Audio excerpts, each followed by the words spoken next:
Hello everyone, কেমন আছেন সবাই? আশা করছি সকলে খুবই ভালো আছেন। তাহলে আজকে আমরা পড়বো হাদিসের কিসসা, যেখানে প্রথমে দেওয়া আছে বিশ্বনবীর একটি স্বপ্ন। হযরত রাসূলুল্লাহ সাল্লাল্লাহু আলাইহি ওয়াসাল্লাম রীতি ছিল এই যে প্রতিদিন ফজরের নামাজের পর সাহাবীদের দিকে মুখ করে বসতেন এবং কেউ কোনো স্বপ্ন দেখছে কিনা বা কারো কোনো কিছু জিজ্ঞাসা করার আছে কিনা সেটা জানতে চাইতেন। কেউ কিছু জানতে চাইলে তিনি তাকে যথাযথ পরামর্শ দিতেন।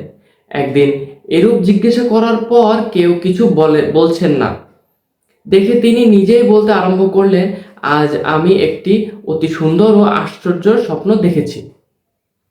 দেখলাম দুই ব্যক্তি আমার কাছে এসে আমার হাত ধরে আমাকে এক পবিত্র স্থানের দিকে নিয়ে চলল।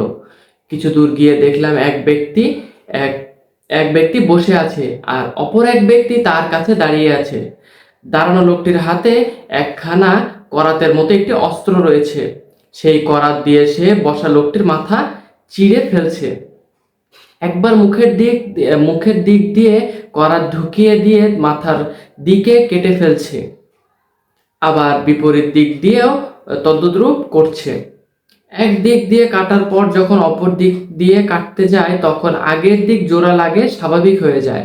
এই অবস্থা দেখে আমি আমার সঙ্গীদ্বয়কে জিজ্ঞাসা করলাম, এ কি ব্যাপার? তারা বলল, সামনে চলুন। কিছু দূর গিয়ে দেখলাম একজন লোক শুয়ে আছে। এরপর একজন একখানা ভারী পাথর দিয়ে তার কাছে দাঁড়িয়ে আছে।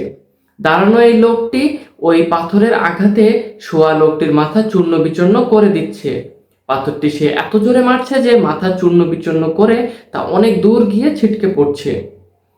অতঃপর লোকটি যেই পাথর কুড়িয়ে আনতে যায় অমনি ভাঙা মাথা জোড়া লেগে যায়, ভালো হয়ে যায়।